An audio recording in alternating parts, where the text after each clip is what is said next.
Bonjour tout le monde, aujourd'hui je teste pour vous le clavier mécanique PC273 de la marque VicSync.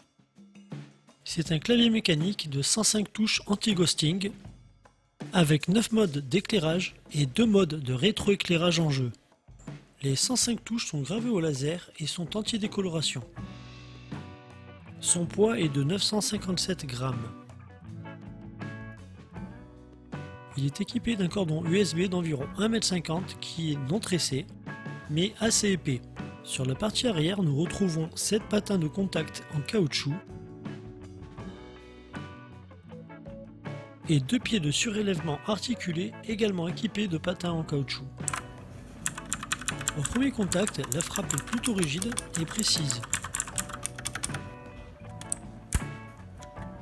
En dessous des touches, nous découvrons du blue switch.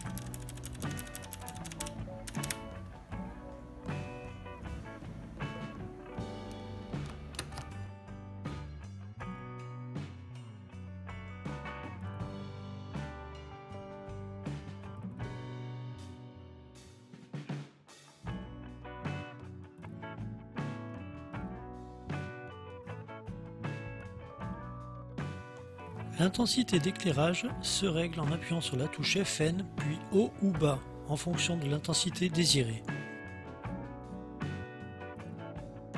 Son poids assez conséquent en fait un clavier assez robuste et assez stable sur le bureau.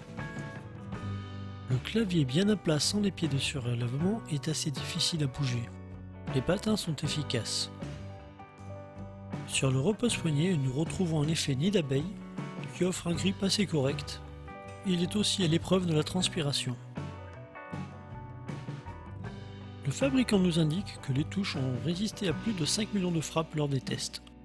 La texture de ces touches est plutôt agréable, elles sont incurvées à la forme du doigt. Je les trouve résistantes. J'ai testé ce clavier durant 2 heures de jeu intense. Le résultat a été bluffant, cependant je lui ai trouvé un défaut. Regardez bien la paume de ma main. Elle ne repose pas sur le repose-poignet, mais sur le bureau. Si je la plaque sur le repose-poignet, mon poignet se retrouve cassé. Mes mains sont de taille moyenne. Ce clavier est plutôt fait pour les petites mains, sauf si le repose-poignet ne vous est pas utile, ou que vous prévoyez l'achat d'un repose-poignet externe de type gel par exemple. Alors pour conclure, je trouve que c'est un excellent clavier qui coûte une quarantaine d'euros.